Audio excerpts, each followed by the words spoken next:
Assalamualaikum warahmatullahi wabarakatuh. Nama saya Nasyifa Fadila Putri dengan NIM 102042400002 dari kelas S1 SIKJ 2402. Pada kesempatan ini saya akan menjelaskan proses pengolahan data menggunakan Python di Google Colab. Mulai dari membaca dataset, memahami data, hingga tahap visualisasi dan data preparation menggunakan dataset harga rumah. Yang pertama, langkah-langkah membuat notebook baru di Google Colab hingga siap digunakan. Pertama, kita buka dulu Google Colab di browser. Oke. Nah, kemudian kita klik Google Colab dan sebelumnya di sini saya sudah melakukan login menggunakan akun Google. Nah, di halaman utama kita klik tombol New Notebook atau notebook baru.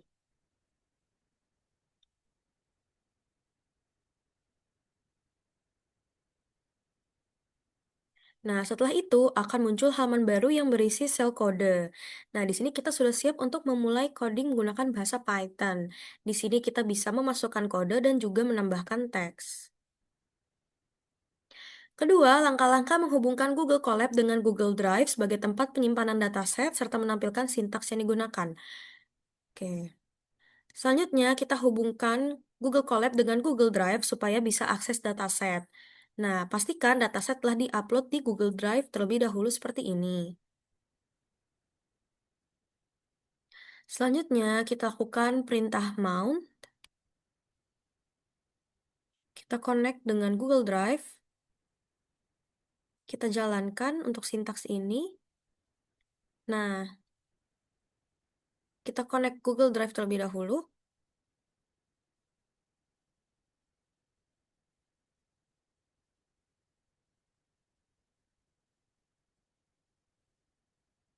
Oke. Nah, kalau berhasil, nantinya akan muncul tulisan Mounted at Content Drive. Nah, dari mana ini berasal? Link Content Drive ini asalnya dari copy path pada folder Drive. Oke. Setelah itu, sintaks untuk mengimpor library Pandas di Google Colab. Nah, lalu saya akan menjelaskan juga peran dan fungsinya dalam membaca dataset. Ini merupakan sintaks dari import pandas SPD. Nah, ini di sini kita import library pandas. Nah, pandas ini fungsinya untuk membaca, mengolah, dan menganalisis data dalam bentuk tabel. Nah, PD di sini itu digunakan supaya nanti lebih gampang saat memanggil fungsinya. Yang keempat adalah sintaks untuk membaca dataset dari Google Drive. Nah, di sini kita buat variabel bernama path yang berisi lokasi file dataset kita di Google Drive. Nah, lokasi ini dia tuh menunjukkan bahwa file test ini berada di dalam folder My Drive yang sudah terhubung dengan Google Colab. Oke, nah di sini ada read underscore CSV yang dimana ini tuh adalah dari library Pandas untuk membaca file tersebut. Nah, dataset yang berhasil dibaca kemudian disimpan ke dalam variabel df yang merupakan sebuah data frame. Nah, dari mana link ini didapatkan? Nah, jadi ini kita buka folder drive-nya, My Drive. Kita scroll, kita cari file yang tadi telah diupload di Google Drive. Nah, ini adalah filenya, lalu kita klik copy path. Nah, ini kita tempel saja di sini. Nah, ini linknya. Ini kita run. Oke. Nah, jadi data frame ini sebenarnya dia tuh adalah struktur data berbentuk tabel yang nantinya akan kita gunakan untuk proses analisis dan juga pengolahan data. Nah, selanjutnya sintaks untuk menampilkan 10 baris pertama dari dataset. Nah, ini. Nah, di sini kita pakai head 10 untuk menampilkan 10 baris pertama dari dataset. Ini berguna untuk melihat gambaran awal data kita. Nah, outputnya nanti berupa tabel berisi 10 data teratas. Seperti ini. Nah, selanjutnya, sintaks untuk menampilkan 10 baris terakhir dari dataset. Nah, di sini kita menggunakan tail 10 itu untuk melihat 10 baris terakhir dari dataset. Ini berguna untuk memastikan data bagian akhir juga terbaca dengan benar. Sama, hasilnya seperti ini, berbentuk tabel. Oke, selanjutnya adalah langkah-langkah yang digunakan pada tahap data understanding setelah dataset dimuat, dan saya akan menjelaskan juga tujuan dari setiap langkah tersebut. Nah, di sini setelah data dimuat, itu kita masuk ke tahap data understanding. Langkah-langkahnya itu seperti ini. Di sini ada DF info. Nah, di sini kita bisa melihat struktur data. Tujuannya untuk mengetahui tipe data dan jumlah data non-null.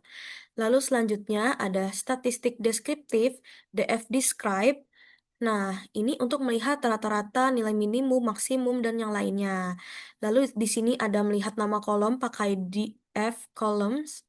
Nah, ini untuk memahami fitur yang tersedia dan mengecek nantinya kita juga di sini bisa ngecek missing value seperti itu untuk tahu mana yang data kosong seperti itu. Nah, sebenarnya tujuan awal atau tujuan utama dari data understanding ini adalah untuk biar kita tuh bisa benar-benar paham sama si isi dataset sebelum kita lanjut ke step selanjutnya seperti itu. Oke, selanjutnya sintaks untuk mengimpor matplotlib, pyplot, dan seaborn. Nah, lalu saya akan menjelaskan juga fungsinya. Oke, kalau di sini belum kita run. Oke, hasil dari data understanding seperti ini. Ya, di sini muncul untuk informasi dataset, lalu juga ada statistik deskriptif dan juga ada nama kolom. Nah, ini untuk sintaks print ini untuk mencetak ini informasi dataset dan yang lainnya. Nah, lanjut lagi ke library visualisasi atau matplotlib pyplot. Nah, di sini si import matplotlib pyplot dan seaborn ini digunakan untuk membuat grafik dasar. Kalau yang matplotlib. Nah, kalau seaborn itu dia untuk visualisasi yang lebih menarik dan informatif. Nah, biasanya seperti ini tuh digunakan secara bersamaan. Di sini kita run. Oke, sudah sukses. Selanjutnya adalah sintaks untuk membuat grafik histogram dari salah satu kolom numerik. Nah, lalu saya akan menjelaskan juga informasi yang dapat diperoleh dari grafik tersebut. Nah, ini merupakan sintaksnya. Di sini kita menggunakan PLT figure 10,5 itu untuk mengatur ukuran grafiknya biar lebih lebar dan juga mudah dibaca. Nah, selanjutnya kita membuat histogram dengan menggunakan SNS histplot itu untuk eh, si datanya itu di mana data yang digunakan adalah kolom si load area dari data frame gitu. Di sini kita mau ngecek si load area ya. Nah, terus di sini ada parameter KDE. Nah, itu adalah true digunakan untuk menambahkan garis kurva yang menunjukkan distribusi data secara halus. Kemudian ada color atau teal, itu adalah warna. Nah, itu digunakan untuk menentukan warna grafik agar lebih menarik. Setelah itu kita memberi judul grafik menggunakan PLT title. Nah, serta membeli label pada sumbu X dan Y menggunakan PLT X label dan PLT Y label. Terakhir di sini ada PLT show digunakan untuk menampilkan si grafiknya. Kita run. Dan hasilnya seperti ini. Nah, kita bisa melihat dari grafik ini bahwa grafik ini tuh menunjukkan distribusi luas tanah atau lot area. Nah, batang-batang pada histogram ini dia tuh menunjukkan jumlah data pada rentang luas tertentu. Sedangkan garis halus di atasnya ini menunjukkan pola distribusi data. Nah, dari grafik ini terlihat bahwa sebagian besar rumah itu memiliki luas tanah di kisaran nilai yang lebih kecil dan semakin sedikit rumah dengan luas tanah yang sangat besar. Distribusi data juga terlihat tidak simetris dan cenderung miring ke kanan, yang berarti terdapat beberapa nilai yang sangat besar dibandingkan mayoritas data. Nah, hal ini menunjukkan adanya kemungkinan outlier pada data luas tanah. Selanjutnya, masuk ke sintaks untuk membuat box plot dari salah satu kolom numerik. Lalu saya akan menjelaskan juga cara mengidentifikasi outlier dari grafik tersebut. Ini merupakan sintaksnya untuk membuat box plot.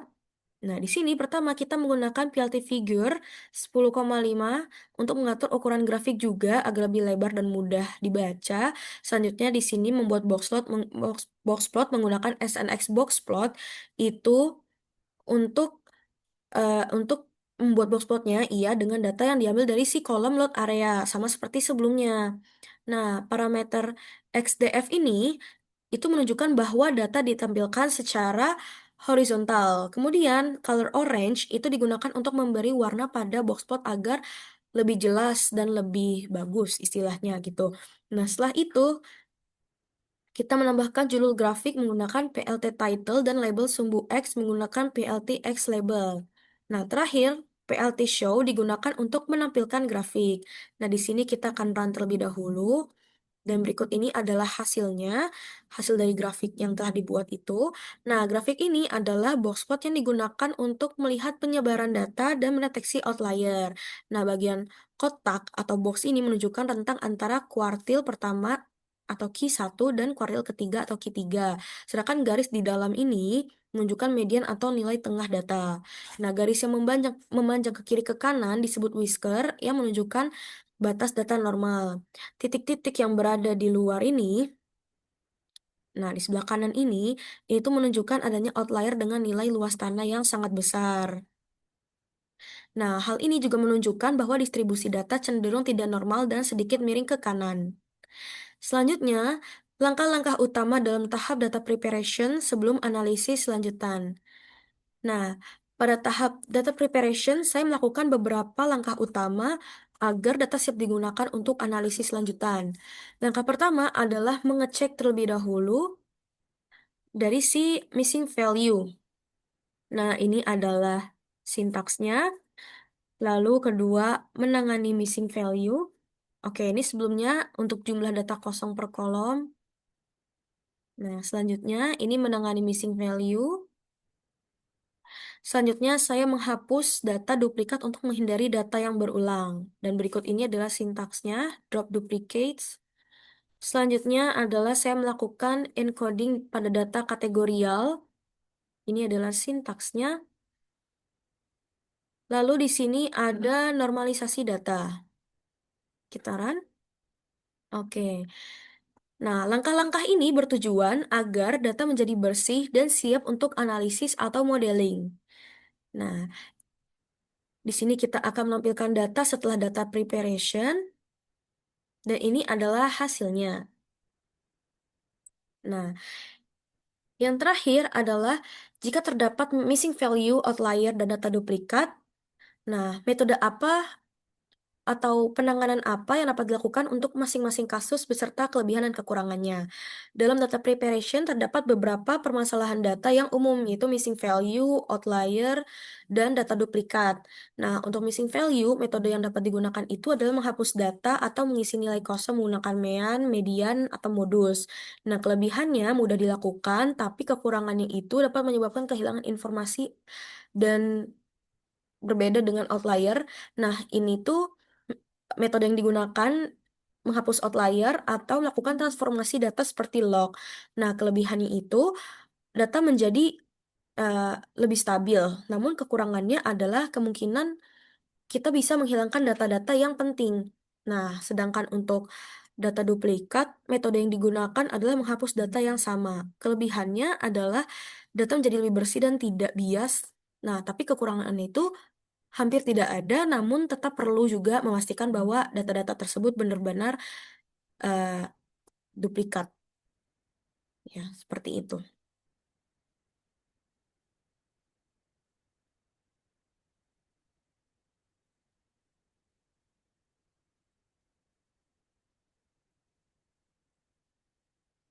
Oke. Cukup sekian penjelasan dari eh, pengerjaan tugas untuk data harga rumah. Kurang lebihnya mohon maaf. Wassalamualaikum warahmatullahi wabarakatuh.